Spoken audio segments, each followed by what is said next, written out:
Episode of Chris McDaniel's America here on the Midnight Ride Network. With me, as always, Jack Fairchild. Jack, doing okay today? I'm doing pretty good, Chris.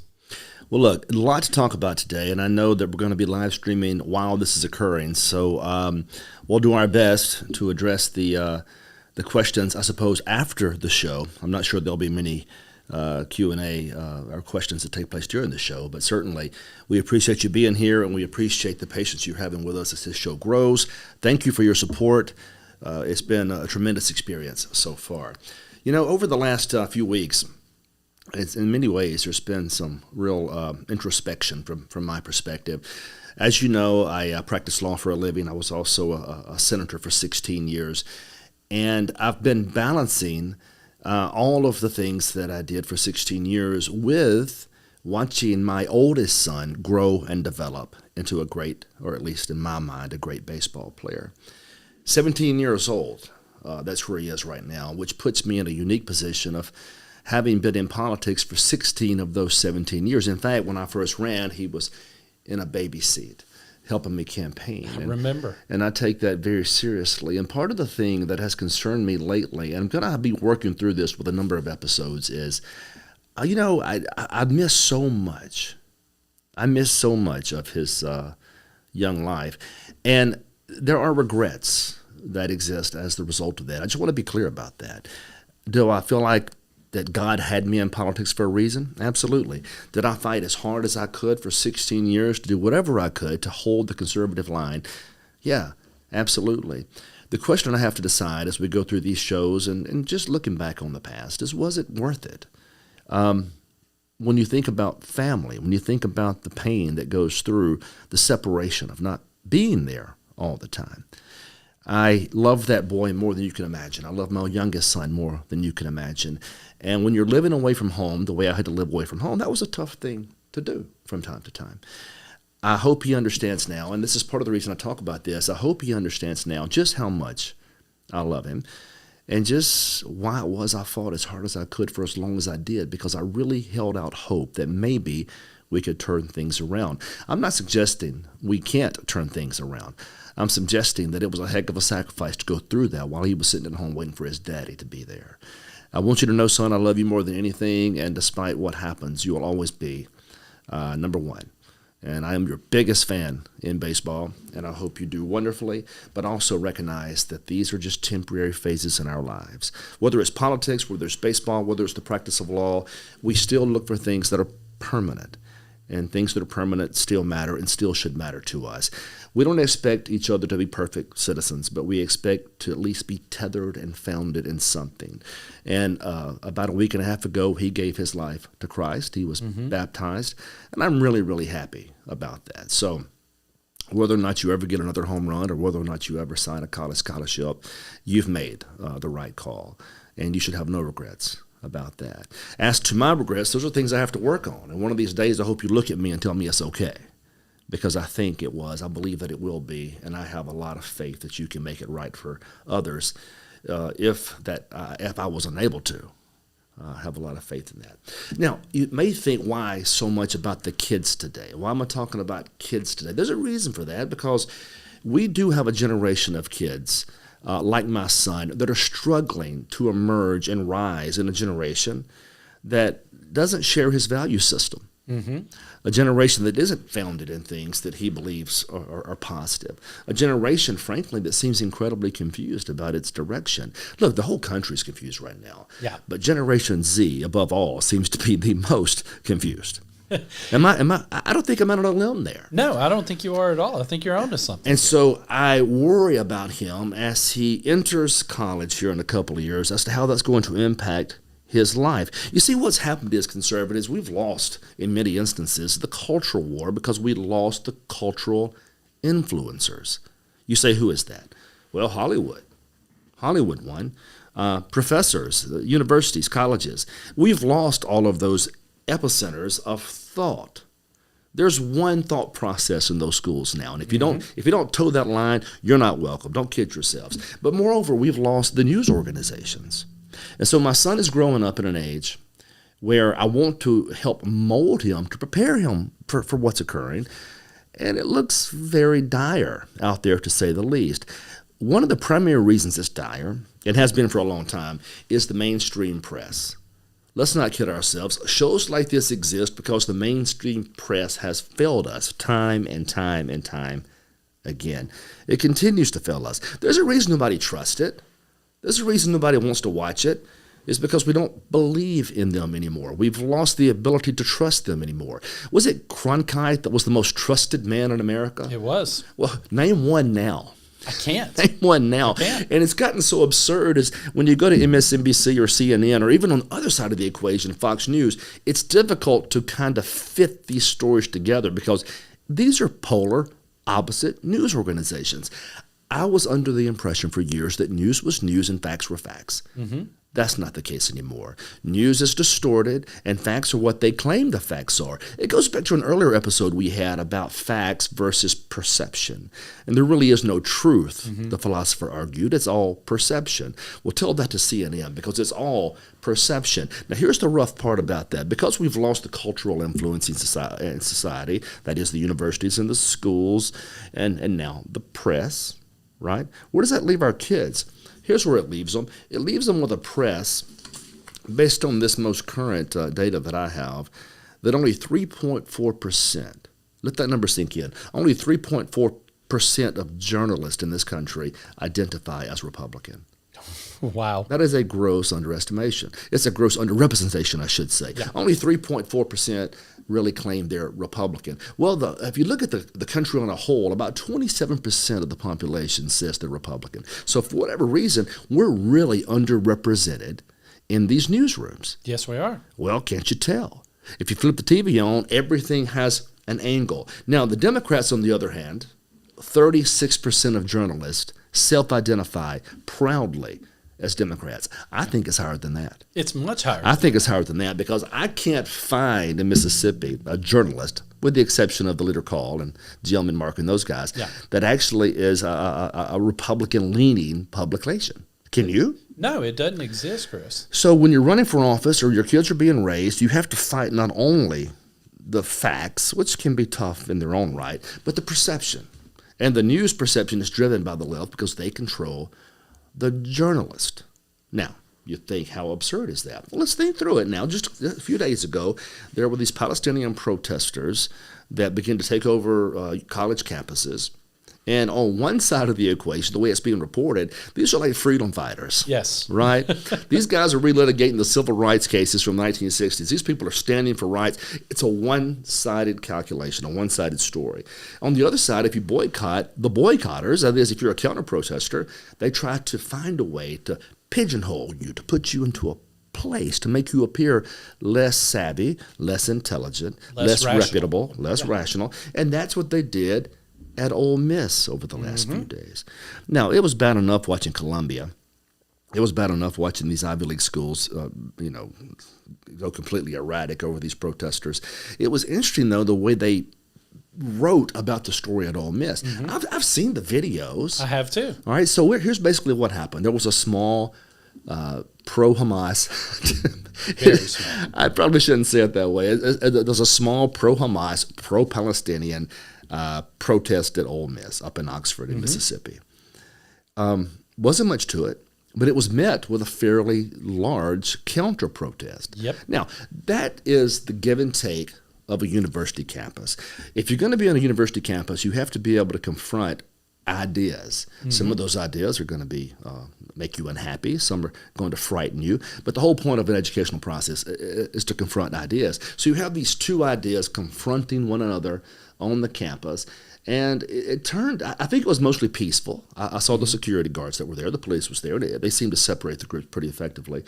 But what did occur was there was this one moment in time where the press focused on. Did you notice that? I did. Where there was a single African-American protester. Now, they ignored all the other protesters at that stage. They wanted to point simply on the issue of race. Now, race had nothing to do with any of this. No. This was a pro-Palestinian, pro-Hamas versus a pro-Israel, pro-U.S., pro-Trump crowd. Race was not the issue. But when I look at CNN, it appears it was the only issue because they took a small number of Ole Miss students and they took an African-American female that was on the pro-Palestinian side and they tried to make it a racial issue. So I said, oh, okay, let's read the article. And so I began to drill down.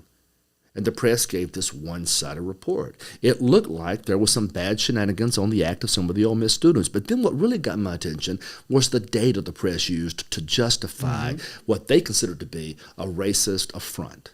Yeah.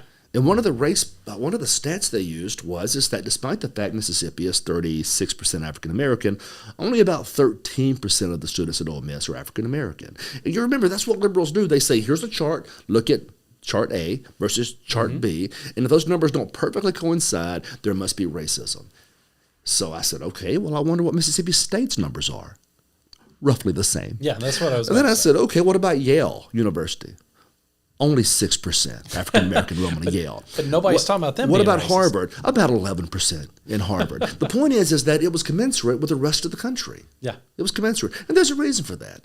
The numbers can look disparate at first because of a problem, but there's not because for whatever reason, African-Americans don't choose to go to universities at the same percentages as Chinese students or Asian students or Indian students or white students. They're choosing not to.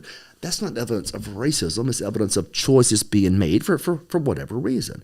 So once again, the slant on the story was so overwhelming. It was so strong. It made it look like the Ole Miss kids were all bad and terrible and hateful. And you had these freedom fighters over here for Hamas and the Palestinian cause that were just there peacefully protesting. Well, here's the other problem. The other thing I didn't understand. They conflated this new protest with the civil rights struggles. They always do that. Well, it's not fair. It's not fair not. to the kids. It's not fair to the protesters. It's not even the same thing. So if you have an honest assessment of what occurred there that day, why try to inject race? Why talk about the 60s and the 50s? Why not have an honest appraisal as to why those kids were out there counter-protesting one another? And the answer is the press can't give us a fair assessment. There always has to be a spin. There always has to be some attack from the left. It can't simply be facts. Let the facts speak for themselves. Let the videos speak for themselves. It always has to be something. Now Ole Miss is investigating, at least one of the students there. Yeah. You know, whatever, fine. If somebody was out of line, they deserve it. But remember, that's not the story. They just want you to believe that's the sole story. I'm going to tell you the way I see it. I was happy to see those counter-protesters show up. I was too. I was happy to see them sing the national anthem. I was happy to see them do their best to defend what they believe to be Israel's existence, right? Yes. Because let's not kid ourselves. The Palestinian cause right now, you can couch it in humanitarian goals all you want, but you can't be humanitarian and start talking about the annihilation of an entire country from the face of the map, which is what those protesters are chanting, right? That is correct. So don't call it humanitarian. Call it what it is. It's radicalized. It's radicalism writ large. They want Israel destroyed, and it creates dissension on campuses. Okay, so what? We're supposed to have dissension on campuses, but at least just give us the facts and quit spinning the news every chance you get. Well, Chris, it's funny you bring this up because I took the time and I spoke to folks I know at Ole Miss, including members of campus police up there. And the story they tell me is completely different than the way the media reported it. Because, again, the media, I saw multiple reports where it sounded like the counter-protesters just came there and were being mean to the protesters. That wasn't the case. According to folks I know that have students there, the counter-protesters showed up and the protesters instantly started screaming derogatory things at them. They're not talking about that. They're not showing the videos.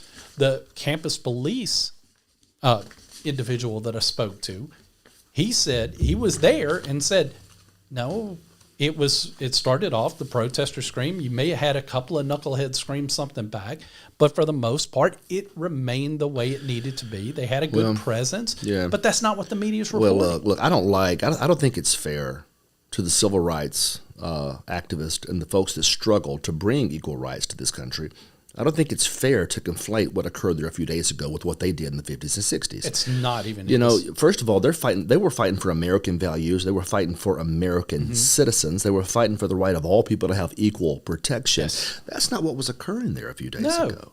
So I think it's unfair for CNN to kind of take the story and make it into a civil rights struggle when it wasn't that at all. This is simply a bunch of liberal students seeking attention. That's fine. They have every right to protest.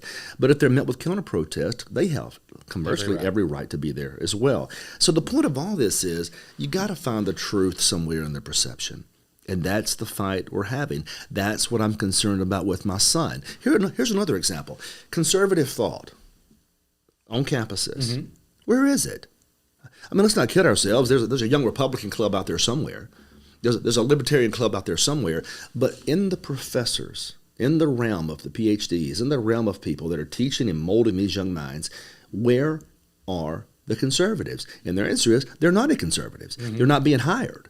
They're not being hired. Now, if we're talking about diversity in education, diversity has to be more than simply black and white or black and brown, whatever the case may be. True diversity of education means diversity in thought, does it not? Diversity of thoughts, diversity of ideas. That's exactly right. But right now we're getting one side of this. So I am concerned about my son as he's 17 years old, approaching 18, going to graduate next year.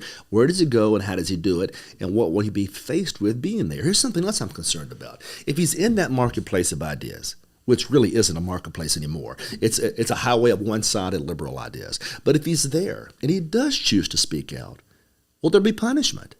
Will his coursework be graded not on objective right or wrong, but on some subjective notion the professors taught him? At what stage do conservatives reclaim these cultural areas of influence, whether it's Hollywood, which we may never reclaim that, or whether it's university campuses? Probably our best chance is to reclaim some of those, but when and where and how's that going to happen unless governments get involved to make sure that true diversity is recognized on these university campuses? And true diversity includes thoughts like yours, thoughts like ours. We don't want one-sided calculations here. We think there should be a discussion, but we're not having that discussion on college campuses right now. No, we're not, Chris. And it goes back, as you know, several years. When I was a student, again, I studied journalism. And I remember showing up one day, Chris, and I had a sticker because I was a member of the College Republicans. And so many of my classmates didn't want to talk to me. They didn't want to say, because, oh, look at me, look at him. He's not one of us. He's a Republican.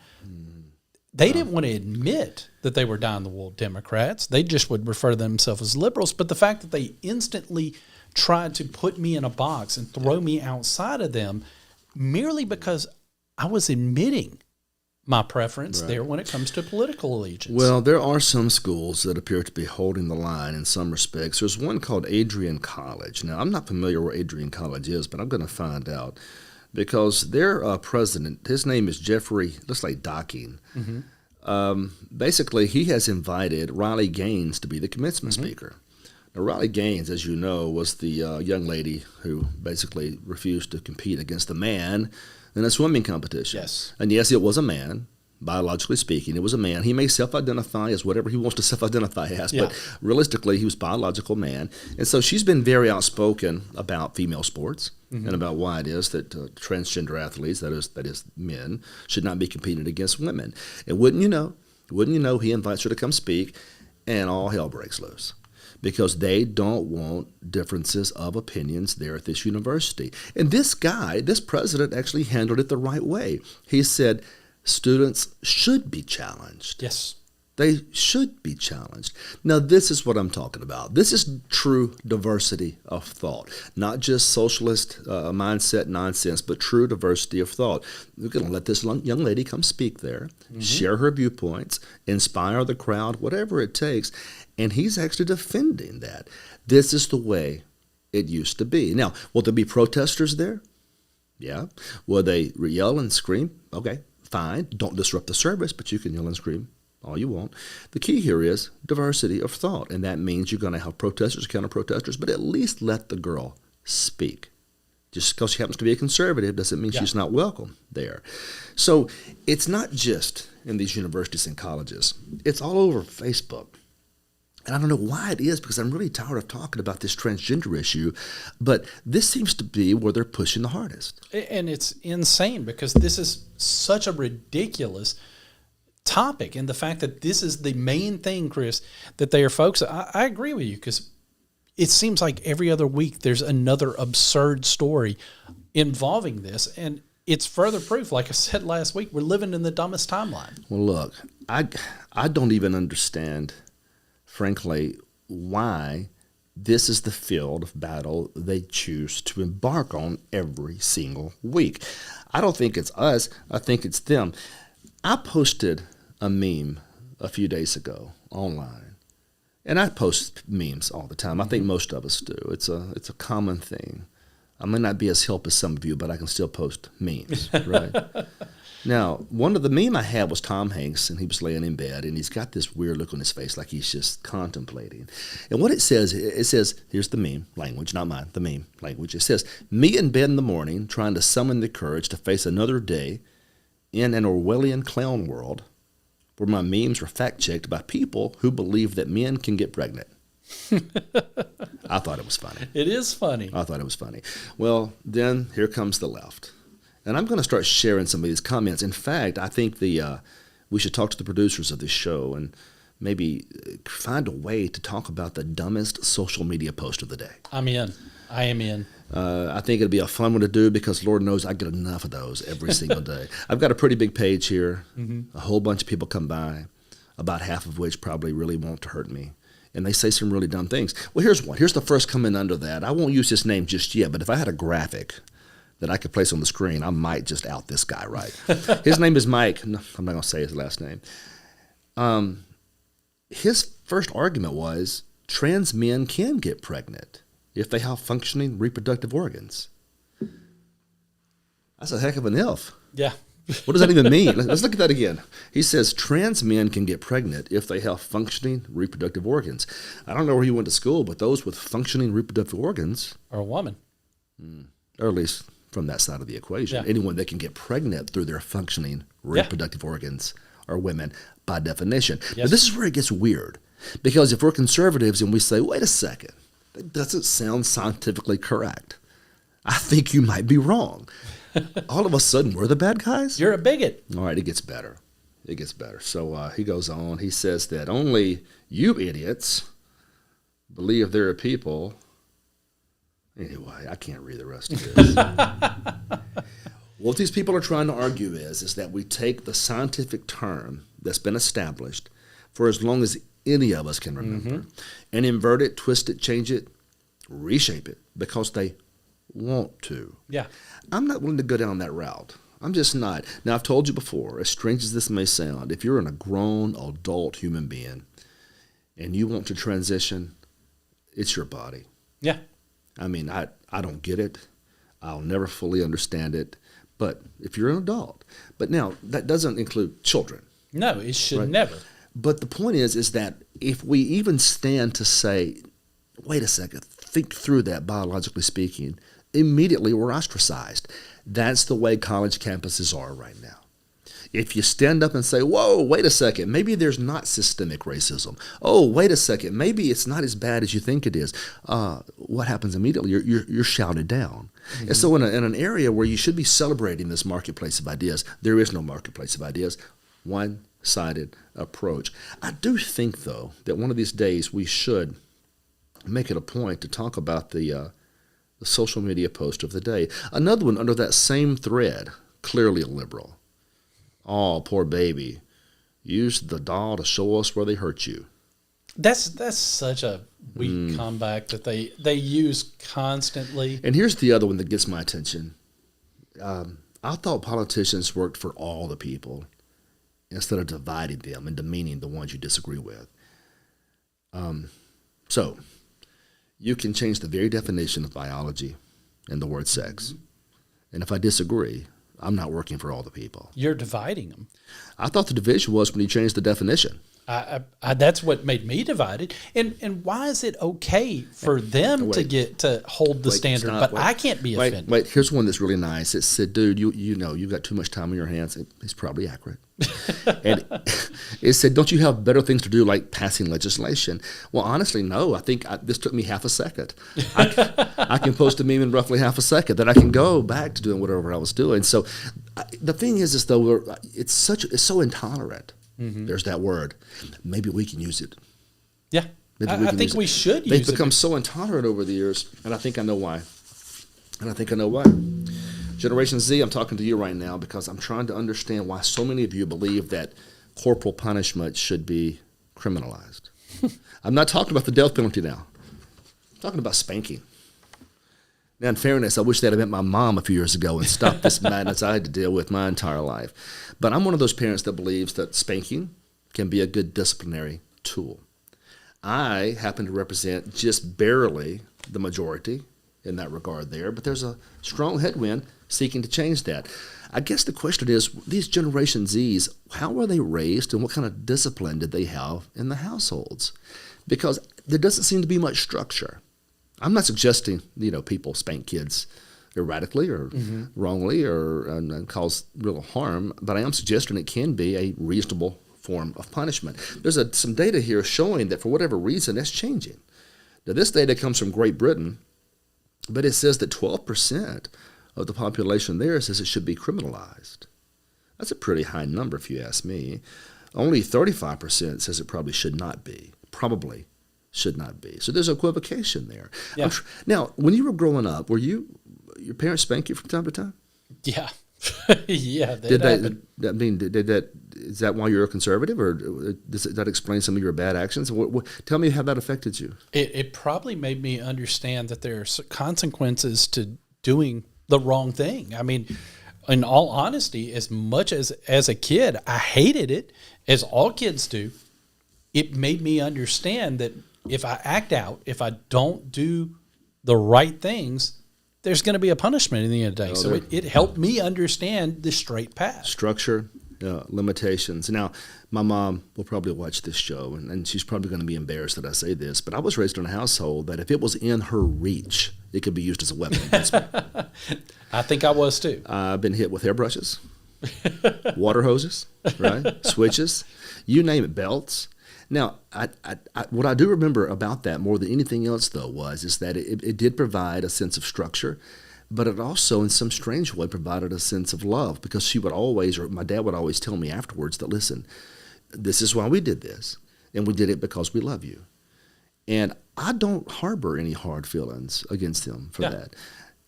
But I can start to see a lot of this movement change, and it seems that one of these days spanking could be criminalized. And I'm wondering if there was something about the upbringing of Generation Z that caused this strange way of thinking. I think there is, and I think you're onto something, because, again, this generation is a generation that was raised on participation trophies. They're a generation that was raised on they could do no wrong, and I think that that's a poor way to raise any child, because I think that children need boundaries. They need to understand that they can and are going to fail, and sometimes when you fail, it is in fact your fault. There's no real perfect way to raise a child. No. And the two that I have, we've raised them the exact same way and gotten two very different personalities. There's nothing wrong with that. But when you start abandoning the old ways, I think there is a consequence to that. Now, before I go further down that line, because I have a story here I'm going to talk about that's going to be really interesting, along the same Gen Z timeline, I think we have a sponsor we have to thank. I think we do. I think we've got two new sponsors, Chris. This year has come with a lot of uncertainties. Will red-hot inflation continue? Will interest rates continue to soar? How can the Fed promise a soft landing when all signs point to another serious recession? In the beginning of the year, if the beginning of the year has shown one thing, inflation is not slowing down. And the Fed is completely incapable of fixing these issues. Like millions of other Americans, I found myself asking, how am I going to protect myself and my family? That's why we at the Midnight Ride Network spoke to the folks at Genesis Gold Group, our new platform partner for the Midnight Ride. They walked us through how I can protect my savings with real physical gold and silver. Genesis makes it easy to convert your 401k or your IRA into a retirement account backed by precious metals like gold and silver. Genesis Gold Group has decades of experience helping folks just like you preserve your hard-earned savings, and the service provided to their clients is truly one of a kind. Call Genesis Gold today at 800-200-GOLD for no commitment, informative consultation with one of their experts to find out if Genesis can be a fit for you. That's 1-800-200-4653 or visit them at midnightridegold.com. And of course, Chris, we also have another new sponsor as well right here.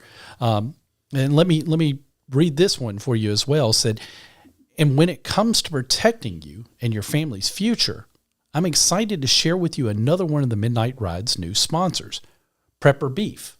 Prepper Beef offers a range of freeze-dried beef in freezer boxes with steaks and roast made from high-quality all-American cattle. These products are made to last for up to 20 years, ensuring you have access to premium beef for decades to come.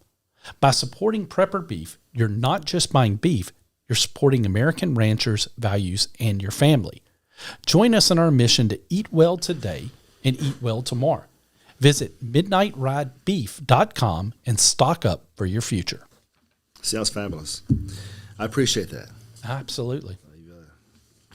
And we thank those sponsors very much for being a part of this show as well. I'm looking forward to trying some of this. It sounds interesting.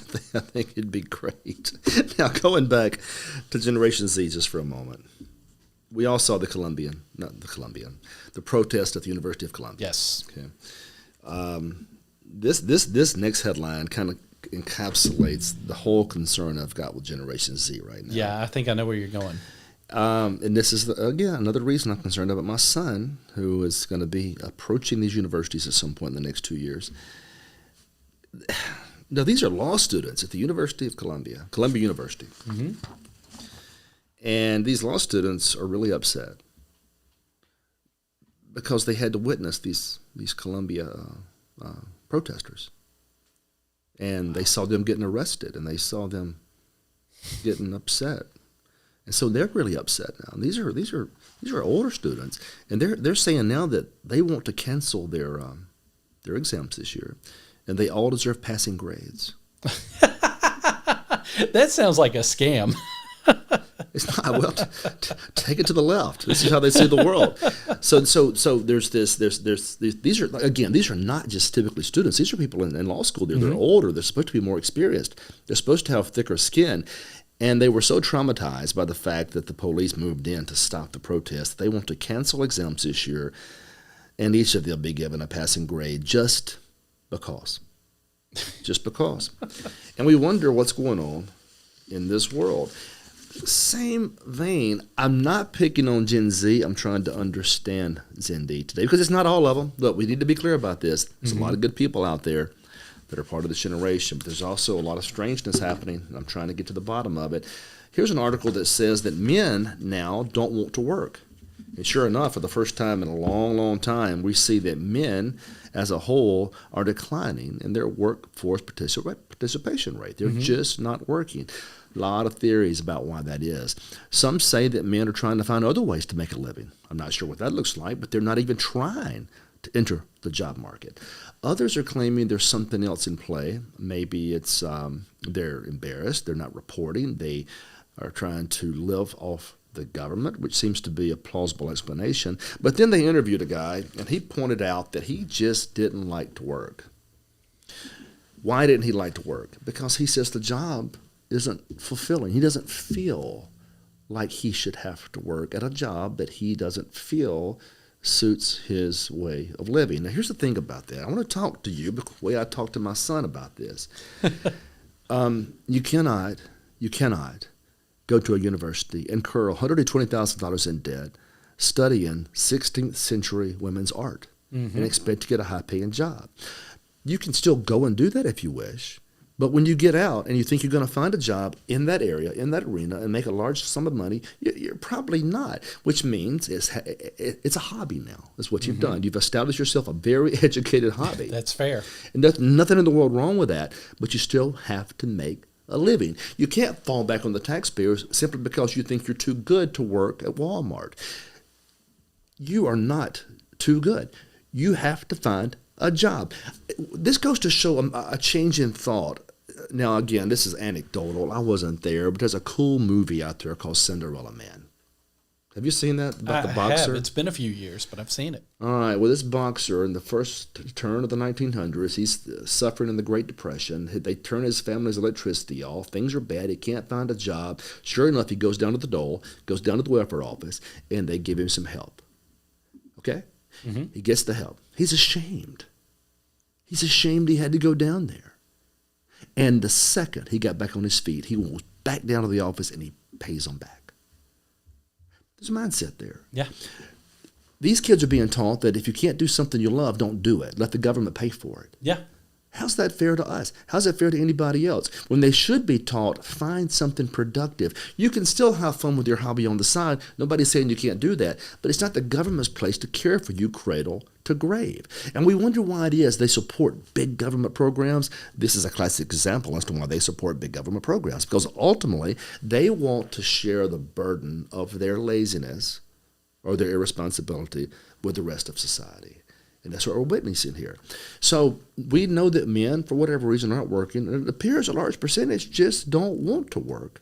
Now, what do we do with those people? I'm of the impression if you can't work, you don't deserve welfare benefits.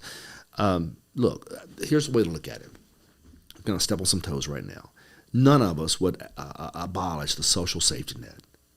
But it's temporary. Yeah, it's supposed to be temporary. It's temporary. This is not something you get on and stick on for life because you want to be a musician. There's nothing wrong with being a musician, but you still have to make a living doing something else. You can't just blame society because you can't find enough gigs to pay your light bill and then fall back on the taxpayers to pay for your light bill. This is what I teach my son. What are they teaching their sons? And if that's the case, the country really is divided right now because we're more a small government, do-it-yourself, hard-working, self-reliant kind of people. But if you're teaching just the opposite, what is it you get in 40 years, if not more big government, more socialism, more waste, and more stealing from the taxpayers? I'm afraid that's where it's going because that really disappointed me. I never thought I would see a guy just say, look, I don't want work because I don't like it. Well, dude, I don't like working either. Do you like working? No. That's why they call it a job. Exactly. It's not called go have a good time. And it seems like somewhere along the way we got the impression that unless you were fulfilled in your job, that you didn't have to work. Look, I hope we can all find something that fulfills us. I really do.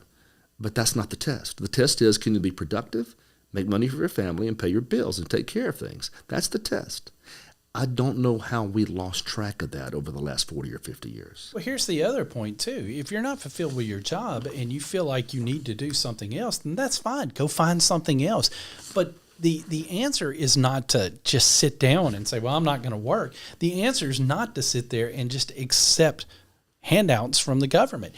You need to, again, because there are a lot of us that are not happy in our jobs, start looking elsewhere. Drop applications. But until you find that other place, you maintain the job that you currently have because it's the job you currently have. I'm going to talk about one more Generation Z story, then I'm done. I'm going to move on to just general liberal bashing as a whole and not just Generation Z. Do I need to get the mask ready for later? Not yet, because we're not going to have time. Not going to have time for that today. This story fascinates me because there was a Tesla driver. Apparently, they got stuck in her car, and it got hot inside the car, up to 103 degrees. And it turns out the media right now is really, have you noticed, really attacking Elon Musk pretty aggressively. It's been pretty nasty here lately. I'm not sure where that's coming from. I saw Drudge. Drudge has turned against him pretty effectively, but others have as well. All of a sudden, he's persona non grata, Elon Musk. Well, this young person gets stuck in her car. It turns out it was rebooting. These cars are electronic, and they were rebooting, and it takes a few minutes for it to reboot. And so she's complaining. And it made national news that she was sitting in her car while it was rebooting. And somebody raised the question, well, couldn't you just open it manually? And she said, well, I could have, but I could have caused damage to it. On one hand, she's arguing she thought she was about to die. On the other hand, she's arguing, but I couldn't use the manual latch because it could have damaged the car. Well, first of all, the manual latch wouldn't have damaged the car, I'm pretty sure. No, not at all. Number two, if you're really in a position where you think you're going to die and you're facing a story that has national ramifications, you better use the latch. You do whatever you have to. Generation Z, what's happening? I'm trying to understand what's happening to these people. And it's important we talk about this now. It is. Let me tell you why. Because things are about to get really strange. How are they getting strange? Well, the Republicans right now hold the control of the House of Representatives. But the top Democrat in the House was boasting earlier today. Did you see his boast? You know Hakeem Jeffries, don't you? You know who he is. He was boasting. He said the Democrats are governing as the majority right now. I think he's right. He is 100% I think he's right. He seemed to imply they're getting everything they're asking for. Because they are. Doesn't that bother you? It 100% bothers me. It should bother us, but we have the majority and they're winning. It is the perfect encapsulation of everything that's occurred over the last 40 years in politics. No matter what kind of numbers we have, we could have the entire government at our disposal, and yet for whatever reason, we keep stepping to the left. Keep stepping to the left. And these young people, despite us kind of poking fun a bit today, they are inheriting this. And I don't know if they understand just how significant, from a long-term perspective, this could be for everyone. If there is a country that can provide a level of wealth that can support your hobbies, even though they may seem strange to me, it's America. We've created this wonderful capitalist system where if you work hard, you can be something. You may not be what you exactly want to be, but you can be something. If this begins to crumble even more, don't they understand how difficult this could get in the future for them? Sadly, I don't think they do. It is getting to the point now where I think they believe, and it's not a very wise belief, that the government will always be there to coddle them, that the money will always be there to pay them. There'll always be a subsidy. There'll always be help. There'll always be some assistance. We're reaching the end of that. A country like ours, $34 trillion in debt with $170 trillion more in unfunded liabilities, no end in sight, increasing the debt by $1 trillion every 100 days roughly, and they believe everything's just going to be okay, and they keep voting Democrat. But what's worse, the Republicans keep supporting Democrats. We don't do it publicly, but we elect people who do, and that's just as bad, if not worse. Take Mississippi, one of the most conservative states in the entire country, and watch this whole government shift to the left over the last 5 or 6 or 7 years, right? I saw a rep today bragging about our record-setting $7 billion budget. It's growing every day. The growth of government and the scope is growing every single day, and Republicans are bragging about that growth. These same Republicans that support Medicaid expansion, the same Republicans that support early voting, the same Republicans that support every big government thing they can find. There seems to be no rhyme or reason to our party right now, and that concerns me because the Democrats, even now, they think they're controlling the U.S. House of Representatives. What's the point of all this fundraising? What's the point of knocking on all these doors if we just give away the power once we acquire it? Apparently the point is so that way the politicians that are currently in there, regardless of party, can continue to get rich off of our backs. Because you're right, they're not fighting for us. They're not upholding any values that they claim. You know, again, their favorite thing, Chris, to do is go out and slap conservative right across the top of their push card. But half of them don't know what it means to be a conservative. Half of them that do, the other half that do know what it means to be conservative, they're laughing at us because they know they're not truly a conservative anyway, but they know if they put that on the push card and the fact that they're already an incumbent, we'll suck it up because he's a Republican and he says conservative. We started the show talking about regret. And now you're going to understand why.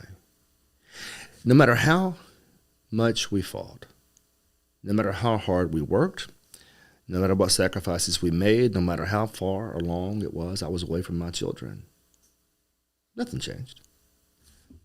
Nothing. 16 years, pounding our heads against a rock. It just got worse. There were small victories here and there, but ultimately the entire government shifted to the left. And the worst part about it, the entire time, Republicans thought they were winning. But the only way you can objectively recognize wins or losses in politics is whether or not your platform is being upheld. If your platform's not being upheld, you are by definition losing the fight for the soul of this country. And so for all those years, fighting, leaving, speaking, for what? So we can elect these people? Yeah.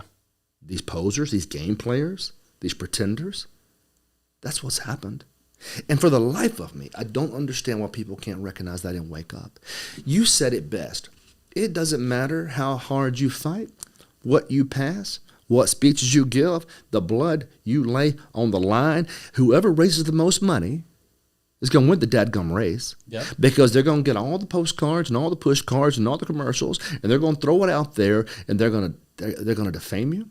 They're going to run your life if they can. They're going to do whatever it takes to maintain control, and the voters are just dumb enough to fall for it every 4 years. So why shouldn't there be some regret? Here we are now, all of this bloodletting, and we're losing. Now, the only way to fix that is for the voters to wake up. But no, they're too busy chasing Britney Spears around trying to figure out if she's having a mental health crisis this week, right? Yeah. So Huxleyan, distractions, Orwellian, oppression, whatever the case may be, completely lost with no direction. And that is incredibly frustrating when you consider just how much time has been put into this and how much time has been lost. We're fighting over the same issues we were fighting about 20 years ago, except it's just gotten desperately worse. Yep. One more thing I'll point as I begin to wrap this thing up. It's the damnedest thing I've seen, pardon my language, but here we are fighting for the survival of a country as best we know how, and we've got people that won't fight for any single elected official locally. They won't fight for their state capitals. They won't even fight for U.S. congressmen or senators that believe they can save this country with the election of a president. And I'll tell you right now, you cannot and will never. Yep. Donald Trump's a good guy. He'll do a good job. He only has 4 more years left, no matter how you cut it. You better find some support, and that support better come from the state capitals and locally. But no, not us. We'll focus all of our time, money, and attention on a single race, hoping he's going to turn this world around. He doesn't and can't without more help. And it's frustrating because you can see the end in sight. And I get the desperation. I get it. And that I hear it online. We got to do something. We got to fight. Well, you got to fight smartly. Remember the first episode? Intelligent. Mm-hmm. Intelligent defenses, intelligent attacks, intelligent ways of doing things. And right now, man, we are failing, and it's the most frustrating thing in my life, not because it's me, but because my son is about to enter this fray as an adult. And you think this could continue for 20 more years? No, it cannot. Come on, mathematically it can't continue for 24 years. It just can't. Culturally, we know it can't. It's falling to pieces as we speak. And yeah, am I frustrated? You dadgum right, because I know the only way to get people to change the system is not through a simple one-term election. It's through full involvement as best you know how. And we're not getting that right now. No, we're not. You've got too many folks, as I like to call them, the once every 4-year voters who only get excited, only get involved during presidential elections. They fail to understand the importance of their local elections, their state elections. It's so easy because, again, you talked about earlier in the show, you talked about the media. The media obsesses about the second this presidential election ends this year, what's going to be one of the first stories they're going to publish is going to be who's going to be the nominees from each party 4 years later. 4 years later. And they start at day one. And nothing changes. Yeah. Nothing changes. You know, it's fascinating because you see so much dissatisfaction, but it doesn't quite rise to the level of getting things done. Some questions I would ask the voters before they vote, not just for presidential elections, but any election. That candidate with all that TV airtime, where do you think he got his money? That's a good question. That candidate with all those push cards and mail-outs, where do you think he got his money? Mm-hmm. He got it from the same establishment you claim you're trying to drain. So why do you keep voting for that same guy over and over and over again? There's a disconnect here. And that's one thing I hope this show can do. I hope it can at least get people thinking. We may tick off the whole place. And if that's the case, that's okay. But you better start thinking, because one election in 24 ain't going to do it. No, it's not. It's not going to do it. We're too far down that path now. And we better start thinking about how we do this together. And look, one more thing, and I'm gonna get off this today. We got so many politicians that are Republicans. Who's actually fighting for you? Listen, I'm not talking about those stupid press conferences. I'm not talking about those stupid hearings they hold in Washington. I'm talking about who's willing to stick their necks out there and do something for you. I said this last week. We got a whole bunch of statewide officials here in Mississippi, dead silent on every significant issue. Meanwhile, the state keeps shifting leftward. They don't care to take a stand. They just want to hold an office. Yep. It's cool to have those state dinners, Jack. It's cool to get those lobbyists taken to horse races and taken to football games, Jack. Yep. Just don't rock the boat, Jack. Everything will be fine, Jack. We've been seeing that for 40 years, and here we are. This boat is sinking. So, yeah, I'm fired up. You should be fired up. I'm going to keep being fired up because I put a lot of blood into this just for people to turn a blind eye to what's occurring.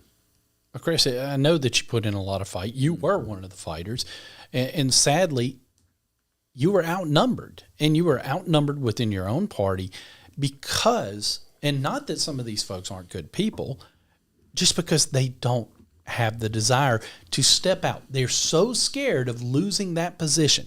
They're so scared of whatever pushback, whether it's the liberal media or whether it's from somebody back home. They're so scared, and maybe in some cases, maybe it's some of them just weren't smart enough to explain their position when they did step out. Well, let me wrap it up real quick for everybody out there. There's hope. There's hope. I promise you there's hope. As long as the conservative message resonates with young people, and it does, there's hope. Even Generation Z. We poke fun at some of these guys. There's a lot of good kids out there. There are. A lot of good kids out there, and there's hope with those kids. But the hope's not going to come from politicians. If you're betting your house on a politician to save you, you are already losing. The hope is with the people. It will always be with the people. And when you've had enough, and when you get sick of it, and you're going to stand together and change this country, you can do it. But not via politicians. It has to be a movement that coalesces around personalities, but not just one, many. And not just personalities, substance, ideas. How about a platform? How about freedom? How about liberty? How about we stand together again one last time and push back before it's too late? We can do it. But it's going to take a lot. It's going to take a lot. Look, I've had a good time again today. Don't mean to beat a dead horse. I got a bit fired up. I take this all very seriously. America is worth defending. It's worth saving. And if we lose it here, there's no other place for us to go. It's done. It's done. This is Chris McDaniel's America on the Midnight Ride Network. Thanks for being here. We'll see you next time.